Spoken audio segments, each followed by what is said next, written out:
Bagaimana rasanya menjadi anak kedua? Merasa kesepian? Merasa berbeda? Atau merasa paling memikirkan keluarga? Iya nggak sih? Saya sendiri adalah anak kedua dari 3 bersaudara. Bisa disebut juga anak tengah. Hal yang mungkin sering teman-teman merasakan jadi anak tengah itu terasingkan. Teman-teman pernah merasakan gak? Waktu masih kecil, atau bahkan sekarang, kita merasa dibeda-bedakan dengan saudara kita. Waktu masih kecil sudah merasakan perasaan yang diasingkan, atau seperti ditinggalin. Masih kecil karena belum mengerti, jadi suka nangis untuk mendapatkan perhatian yang lebih dari orang tua kita. Bahkan sampai di sekolah masih suka nangis. Karena saya juga merasakan hal demikian. Ya, nggak diperhatiin. Lalu saat mulai beranjak dewasa, kita sudah mulai memahami perasaan yang diasingkan. Kadang teman-teman sekarang lebih suka tinggal sendirian. Tinggal sendiri di rumah. Daripada pergi keluar kan? Karena sekeluarga kadang suka sibuk sendiri. Misal, kakak yang kerja, adik lagi main keluar, dan orang tua kita pergi keluar. Jadi kita sudah terbiasa sendiri di rumah. Terbiasa aja gitu, jagain rumah sendirian. Ya, sibuk sama dunia sendiri. Jadi lebih bebas aja melakukan hal yang kita sukai. Ia membuat kita nyaman dan merasa bahagia. Kalian pernah merasakan gak? Tidak terima kenapa kita menjadi anak kedua. Iya kan? Anak tengah yang jarang sekali dipedulikan. Misal nih, mama kamu beliin barang atau makanan. Pasti yang diutamain kakak kalian. Sama halnya dengan adik.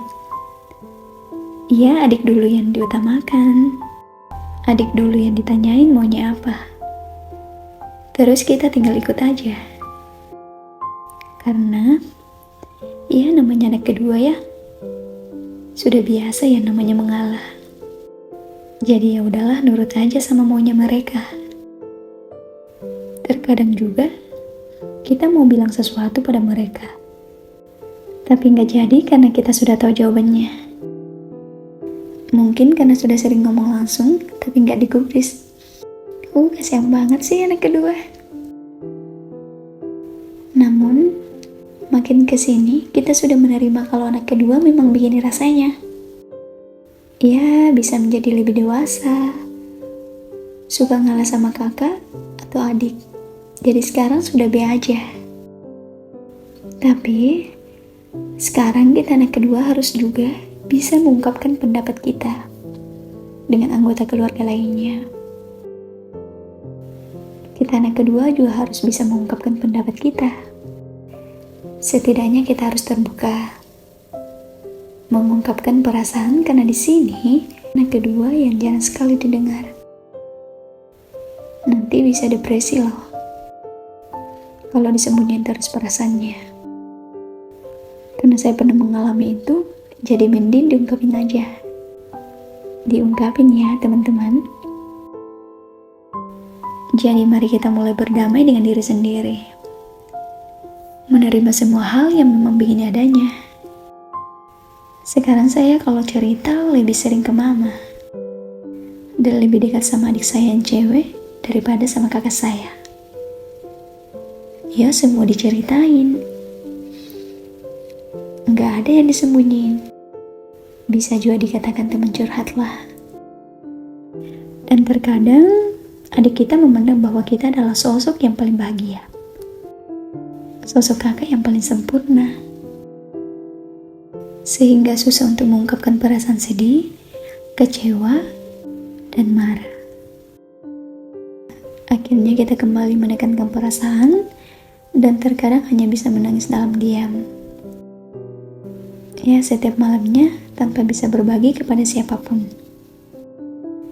Karena kita anak kedua lebih suka aja sambil memandang langit-langit kamar yang menemani overthinking kita. Kalau udah nangis malamnya, besoknya langsung lega. Sebenarnya kita saja yang merasa hal demikian. Kadang suka merasa terasingkan di beda-beda antara keluarga kita, antara kakak dan adik kita. Karena kita berada di tengah-tengah nih, antara kakak dan adik kita.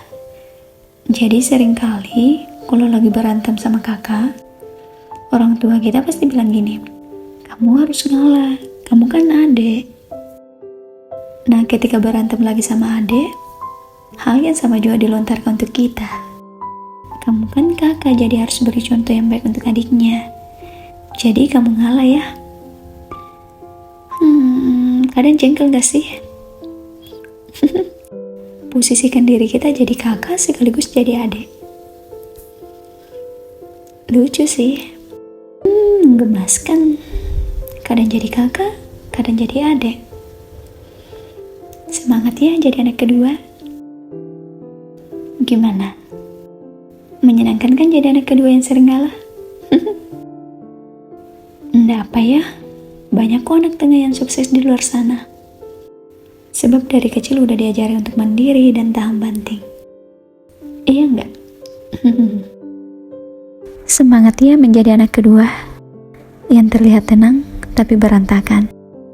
Jadi, untuk semua anak kedua di dunia ini, termasuk saya sendiri, semoga kita semua menjadi generasi yang berguna untuk diri sendiri dan orang terkasih di sekeliling kita. Anak kedua segenerasi sandwich, di mana saja selalu bahagia ya. Semoga rezeki kita selalu dimudahkan Tuhan dan keadaan menjadi lebih baik lagi. Amin. Sampai jumpa di podcast aku selanjutnya. Semoga teman-teman suka. Wassalamualaikum warahmatullahi wabarakatuh.